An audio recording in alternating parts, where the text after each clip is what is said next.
മാധ്യമപ്രവർത്തകൻ ശ്രീ സണ്ണിക്കുട്ടി അബ്രഹാം നമുക്കൊപ്പം ചേരുന്നു. ശശി തരൂര് ഒരു പക്ഷേ കേരളത്തിലെ പ്രായോഗിക രാഷ്ട്രീയം മനസ്സിലാക്കാതെ പറയുന്നതാണ് എന്നുള്ളൊരു വിമർശനം സംസ്ഥാന കോൺഗ്രസ് നേതാക്കളുടെ ഭാഗത്ത് വരുമ്പോൾ ഇത്രയും മുതിർന്ന ഒരു നേതാവ് കൂടിയായ മുല്ലപ്പള്ളി രാമചന്ദ്രനും പറയുന്നു ഭരണ തുടർച്ചയ്ക്കുള്ള സാഹചര്യമാണ് സംസ്ഥാനത്തുള്ളതെന്ന്.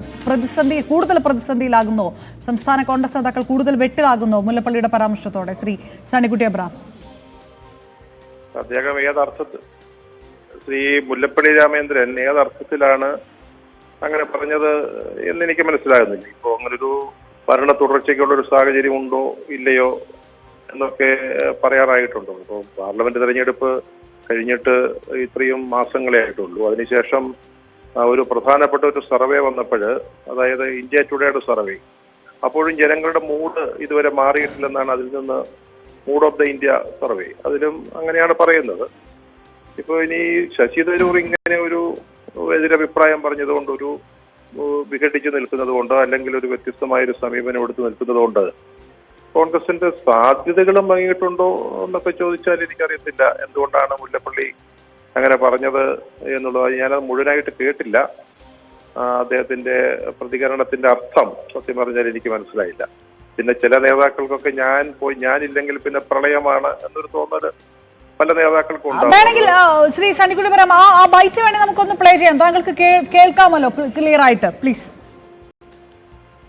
ഈ രീതിയിൽ പോയാൽ കേസുകാരന്റെ നേതൃത്വത്തിൽ ഈ രീതിയിൽ പോയാൽ ഒരു ഭരണ തുടർച്ച ഉണ്ടാവുന്ന രീതിയിലൊക്കെയാണ് പറഞ്ഞത്. താങ്കൾ എന്താണ്? ഞാൻ പറഞ്ഞല്ലോ, ഭരണ തുടർച്ചയ്ക്ക് അനുകൂലമായ രാഷ്ട്രീയ സാഹചര്യം തന്നെയാണ് കേരളത്തിലുള്ളത്. കോൺഗ്രസുകാർ ഒറ്റക്കെട്ടായിട്ട് പോകണം, ഒറ്റക്കെട്ടായിട്ട് പോകുമെന്നാണ് എന്റെ ആത്മവിശ്വാസം. ഐക്യത്തോടുകൂടി തന്നെ കോൺഗ്രസ് പോകും. അവസാനം ഇന്ത്യൻ നാഷണൽ കോൺഗ്രസ് അധികാരത്തിൽ വരേണ്ട എല്ലാ സാഹചര്യങ്ങളും പരിപൂർണമായിട്ട് ഉപയോഗപ്പെടുത്താൻ കോൺഗ്രസുകാർ രംഗത്ത് വരും. എനിക്ക് സംശയം ആ കാര്യത്തിലില്ല. ഇതൊക്കെ തന്നെ താൽക്കാലികമായിട്ടുള്ള ഒരു ചായക്കോപ്പയിലെ കൊടുങ്കാറ്റായിട്ടേ ഞാൻ കാണുന്നുള്ളൂ. ശ്രീ സണ്ണിക്കുട്ടി അബ്രഹാം, വേണ്ടത് ഐക്യമാണ് എന്ന് പറയുമ്പോഴും ഇങ്ങനെ ഒരു പരാമർശം നടത്തുന്നത് അത്ര ഗുണമാകില്ല പാർട്ടിക്ക്, അങ്ങനെ കരുതുന്നുണ്ടല്ലോ അല്ലെ? ഇത്രയും ഞാൻ കേട്ടതാണ്. ഭരണ തുടർച്ചയ്ക്കുള്ള ഒരു സാഹചര്യം തന്നെയാണ് കേരളത്തിലുള്ളതെന്ന് ഞാൻ കരുതുന്നു. പക്ഷേ കോൺഗ്രസ്സുകാർ ഒന്നിച്ചു നിൽക്കും, അവസാനം ഇന്ത്യൻ നാഷണൽ കോൺഗ്രസ് അധികാരത്തിൽ വരുമെന്ന് അദ്ദേഹം പറയുന്നത് എനിക്ക് മനസ്സിലായില്ല. അത് പിന്നെ അദ്ദേഹം അത് ഉദ്ദേശിച്ച വാക്കുകൾ തന്നെയാണോ പറഞ്ഞത് എന്ന കാര്യത്തിൽ എനിക്ക് സംശയമാണ്. അദ്ദേഹത്തിന് പറയാം ഈ ഭരണ തുടർച്ചയായ സാഹചര്യമാണെന്ന് പറയുന്നത് തെറ്റൊന്നുമില്ല. അങ്ങനെ ഒരു സാഹചര്യം ഉണ്ടെങ്കിൽ അദ്ദേഹത്തിന് അങ്ങനെ നിരീക്ഷിക്കാവുന്നേ ഉള്ളൂ. പക്ഷെ അദ്ദേഹത്തിന്റെ വാക്കുകൾ കേട്ടിട്ട് അദ്ദേഹം അതാണ് ഉദ്ദേശിച്ചെന്ന് എനിക്കറിയാം. അദ്ദേഹത്തിന്റെ വാക്കുകൾ ഇതാണല്ലോ, ഈ ഞാൻ കേട്ട ബൈറ്റ് ഇതാണ്: ഭരണ തുടർച്ചയ്ക്കുള്ള എല്ലാ സാഹചര്യങ്ങളുമാണുള്ളത്, പക്ഷെ കോൺഗ്രസ് പ്രവർത്തകർ ഒന്നിച്ച് ഐക്യത്തോടെ പ്രവർത്തിക്കും, കോൺഗ്രസ് തിരിച്ചു വരുമെന്ന് അദ്ദേഹം പറയുന്നത് എനിക്ക് അറിഞ്ഞുകൂടാ. ഭരണമാറ്റത്തിനുള്ള ഒരു സാഹചര്യമാണെന്നാണ് അദ്ദേഹം ഉദ്ദേശിച്ചതെന്ന് എനിക്ക് അറിഞ്ഞുകൂടാ കേട്ടോ.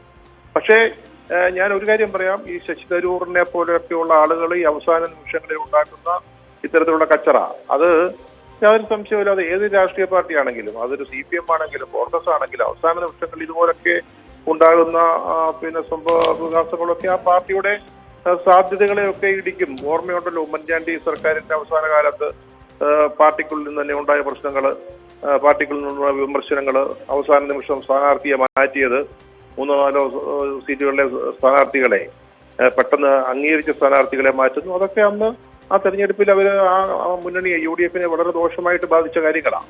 അപ്പൊ ഇങ്ങനെ ഉണ്ടാകുന്ന സംഭവവികാസങ്ങളാണ് പലപ്പോഴും കേരള രാഷ്ട്രീയത്തിൽ ഈ നമ്മുടെ ആളുകൾക്ക് ഓർമ്മ വളരെ കുറവായിട്ട് നേരത്തെ ഉണ്ടായ സർക്കാരിന്റെ പരാജയങ്ങളോ വീഴ്ചകളോ ഒന്നും ആയിരിക്കില്ല. അപ്പപ്പോ ഉണ്ടാകുന്ന ചില സംഭവവികാസങ്ങൾ, നേരത്തെ കരുണാകരന്റെ കാലത്ത് തങ്കമണി സംഭവങ്ങൾ, അല്ലെ സൂര്യനെല്ലി, ഇതൊക്കെ തെരഞ്ഞെടുപ്പുകളെ ബാധിച്ചതുപോലെ ഈ പാർട്ടിക്കുള്ളിൽ ഉണ്ടാകുന്ന ഇത്തരം പ്രശ്നങ്ങള് പാർട്ടിയെ ബാധിച്ചേക്കാം, അതിന് സംശയമൊന്നുമില്ല.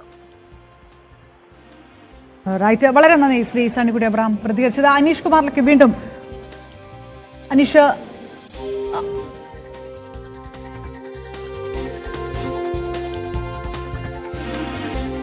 ഏത് സാഹചര്യത്തിലാണ് മുല്ലപ്പള്ളി രാമചന്ദ്രൻ ഇത്തരത്തിൽ പറഞ്ഞത് എന്നറിയുകയില്ല